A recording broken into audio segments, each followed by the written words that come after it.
Biometric, आप देखें किसी के पास क्या तरीकाकार हो सकता है। बायोमेट्रिक ही सबसे बड़ा तरीकाकार होता है ना कि जी आप बताएं, जाके अपना अंगूठा लगाएं, थंब इम्प्रेशन दें और जाके वहां से चीजें आप अपने पैसे ले लें और बताएं। वो कहते हैं फेक बायोमेट्रिक थी, विड्रॉल थी, डिस्ट्रिक्ट रजिस्ट्रेशन में जो जो डिस्ट्रिक्ट लेवल पे चीजें थी। फिर ये जो प्री क्वालिफिकेशन थी फ्लोर मिल्स की, अब काफी होता है। ये कोई अनोखी बात है? मतलब अगर इसमें से इमरान खान, पप्पा जानी, उनकी दीगर औलादें, उनके दीगर सियासी या गैर सियासी औलादें अगर इसमें से नहीं खाएंगे तो किस में से खाएंगे? आप खुद सोचें, मुल्क चलाना है, मदीना का नाम दिया है, इतना तामझाम है, इतना सारा प्रोपेगंडा दिन रात 24 घंटे हो रहा है, इतनी सारी मशीनरी लग रही है, इतनी एफर्ट लग रही है, इसमें से नहीं खाएंगे तो किस में से खाएंगे? 40 अरब रुपए, 40 अरब रुपए की बदउनवानी। वो जो बताया करते थे कि रोजाना पाकिस्तानी कौम के मामलात पर इतने इतने का डाका मारा जा रहा है, उन्हें न जाने क्यों अब शर्म हया नहीं आ रही। खैर, अब क्यों उनको, मतलब उनके पास कैसे आ जाएगी?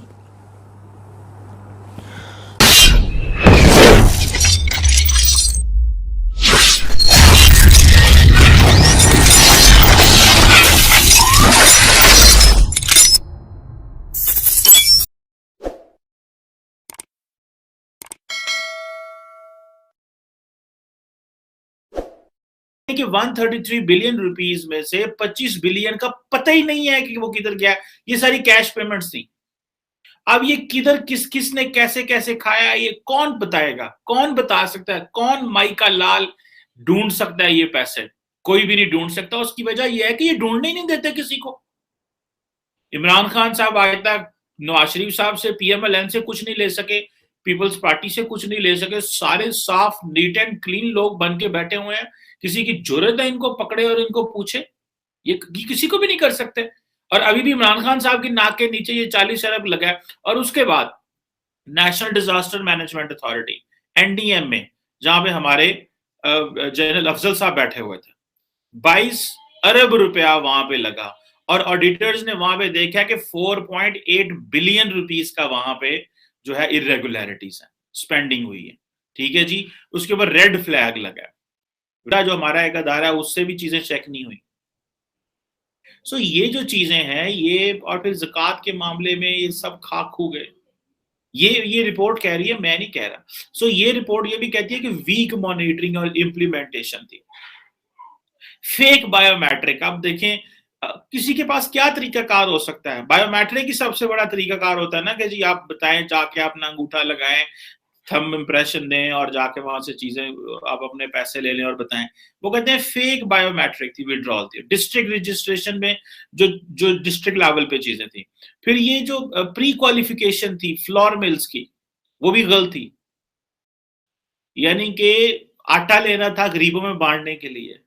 वो जो पैसे फ्लावर मिल्स को दिए गए, मैं कुछ पर्सनली कुछ लोगों को जानता हूं जो फ्लावर मिल इंडस्ट्री में इन्वॉल्व है, वो कहते हैं हमारी चांदी हो गई है। और वो कहते हैं थैंक यू इमरान खान, आप आए और इतनी तबाही मची, इतना पैसा हमारे पास आया। वो कहते हैं, ये मुझे खुद बताया उन लोगों ने, मैं उनका नाम तो नहीं ले सकता, मेरे जानने वाले हैं वो, लेकिन उन्होंने बताया जनाब कि थैंक यू इमरान खान। वो कहते हैं हमारा क्या कसूर है इसमें? ये फ्लावर मिल वाले कहते हैं, ये चावलों वाले या बाकी फूड वाले कहते हैं हमारा क्या कसूर है? इन्होंने हालात ही इस तरह के पैदा कर दिए, मार्केट इस तरह की हो गई। देख ले, मैं उसका ग्राफ देख रहा था कि 2014 से थोड़ा पहले या वहां से चले जाएं तो एकदम उसकी जो इन्वेस्टमेंट थी वो 25 बिलियन डॉलर तक चली गई थी 2014-15 में। 15 तक पैसा ही पैसा आ रहा था। फिर 16 में क्या हुआ कि वो जो है वो 10 बिलियन डॉलर से भी कम हो गई, फिर उससे कम हो गई। जब इमरान खान साहब के जब इलेक्शन खत्म हुआ, देखें बाहर की हुकूमतें हमारी अनसर्टेनिटी को और हमारे मुल्क की सियासी नापुख्तगी को, अनसर्टेनिटी का ये फायदा उठाते हुए या हमें ये सजा देते हुए कि जो प्रोजेक्ट 2014 में 25 अरब डॉलर पे जा रहा है वो 2018 में वो 2.5 अरब डॉलर पे रह गया। यानी कि अब ये दो चीजें थी। एक तो ये थी कि वो कह रहे पाकिस्तानी अपनी कमिटमेंट पूरी नहीं करते। फिर इमरान खान ने सारे के सारे सीपैक को रोक दिया और उसके ऊपर रिव्यू करना शुरू कर दिए। जब उन्होंने रिव्यू करना शुरू कर दिया तो वो सारे परेशान हो गए कि भाई ये जो रिव्यू है ये क्या है, इसका मतलब है? इसका मतलब है कि क्या इमरान खान साहब जो है वो चाइनीज को ये कहेंगे कि आप दोबारा सारी कमिटमेंट, चाइनीज ने पैसे लोग लगाने छोड़ दिए और चाइनीज ने कहना छोड़ दिया कि अगर हाँ अगर आप नहीं चाहते, आपको ये फंड्स नहीं चाहिए, आप ये इन्वेस्टमेंट नहीं लेना चाहते तो आप ना लें, कोई सा मसला नहीं है। उन्होंने सरेआम उनके एम्बेसडर्स ने, डिप्लोमेट्स ने कहना शुरू कर दिया। मेरे एक दोस्त ने मुझे बताया, और बस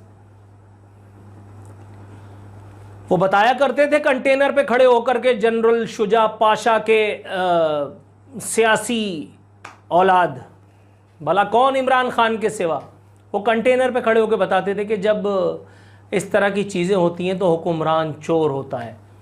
और इस वक्त का कितना हसीन इत्तेफाक है कि उस वक्त के हुक्मरान, उस वक्त के चोर हुक्मरानों से, उसके चुंगल से निकल करके हम एक डकैत, एक डाकू के हाथ में उसके चुंगल में आगे फंसे। शूम ये किस्मत आगे कुआं पीछे खाई। कोरोना रिलीफ पैकेज के नाम पर जो इमदाद या जो भीख हमें मिली थी, उसमें 40 अरब रुपए मुस्तहकीन में बढ़ चुके हैं। खैर से ये ऐसी इत्तला तो नहीं जिस पर कोई आदमी शशदर रह जाए, अपनी उंगलियां चबा डाले। अब काफी होता है, ये कोई अनोखी बात है। मतलब अगर इसमें से इमरान खान, पप्पा जानी, उनकी दीगर औलादें, उनके दीगर सियासी या गैर सियासी औलादें अगर इसमें से नहीं खाएंगे तो किस में से खाएंगे? आप खुद सोचें, मुल्क चलाना है, मदीना का नाम दिया है, इतना तामझाम है, इतना सारा प्रोपेगंडा दिन रात 24 घंटे हो रहा है, इतनी सारी मशीनरी लग रही है, इतनी एफर्ट लग रही है, इसमें से नहीं खाएंगे तो किस में से खाएंगे? 40 अरब रुपए, 40 अरब रुपए की बदउनवानी। वो जो बताया करते थे कि रोजाना पाकिस्तानी कौम के मामलात पर इतने इतने का डाका मारा जा रहा है, उन्हें न जाने क्यों अब शर्म हया नहीं आ रही। खैर अब क्यों उनको, मतलब उनके पास कैसे आ जाएगी। एक अखबार में शाया होने वाली एक खबर के मुताबिक बेनजीर इनकम सपोर्ट प्रोग्राम को वजीर आजम कोरोना पैकेज के तहत 133 अरब रुपए दिए गए, जिसमें ऑडिट रिपोर्ट के मुताबिक 25 अरब रुपए की बदउनवानी हुई। यूटिलिटी स्टोर कॉरपोरेशन को 10 अरब रुपए दिए गए, जिसमें से 5 अरब 20 करोड़ की बदउनवानी की गई। सुनता जा शर्माता जा, इमरान खान, पप्पा जानी एंड कंपनी।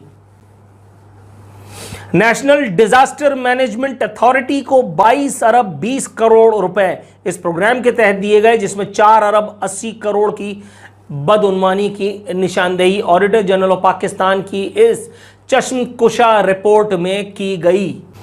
रिपोर्ट के मुताबिक चीन ने नेशनल डिजास्टर मैनेजमेंट अथॉरिटी को $4 मिलियन कोरोना के मरीजों के लिए मख्तस 250 बिस्तरों पर मुश्तमिल इन्फेक्शन सेंटर बनाने के लिए दिए गए, लेकिन ऐसा कोई अस्पताल बनाया ही नहीं गया और इस पैसे को इस्तेमाल ही नहीं किया गया। अरे रुको यार, ऐसी की तैसी, ये नेशनल डिजास्टर मैनेजमेंट अथॉरिटी वही है ना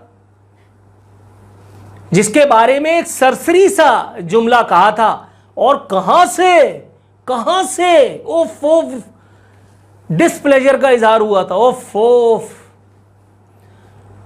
कहा यह गया था कि हर दौर में चोरी चमारी, हरामजदगी, खाने पीने के लिए एक ना एक इदारा जरूरी होता है, और इस दौर में नेशनल डिजास्टर मैनेजमेंट अथॉरिटी वो इदारा है। इस इदारे का सरबराह भला कौन होता है? ओ भाई अभी भी सुनना है तुम लोगों को। नेशनल डिजास्टर मैनेजमेंट अथॉरिटी का सरबराह भला कोई हम जैसा हो सकता है, कोई टटपूंजिया हो सकता है, कोई इन्वर्टेड कॉमास में हकीर आदमी हो सकता है। सारे ब्लेस्ड वन इन्फेक्शन सेंटर के कयाम के लिए चीन। मैं तो इन लोगों पर हैरत करता हूं, खुदा की कसम। ये अमेरिका, बर्तानिया, Canada, Europe, Asian development bank, world bank, फलाना ढिमकाना घंटा। अबे तुम्हारी औकात है? तुम्हें टके के लोग, 2-2 पैसे के लोग, छोटे मोटे किसी गांव, किसी देहात, किसी नदी, किसी नाले से निकल करके, जो कल तक उसमें गौते मारते थे, वो निकल करके किसी जगह पहुंचने वाले लोग तुम्हें बेवकूफ बना देते हैं और तुम्हें पता तक नहीं चलता। क्या झक मारी है तुम लोगों ने बैरून मुल्क पढ़ पढ़ा करके यार। तुमसे अच्छे तो यही लोग हैं, नाम के पेंडू हैं।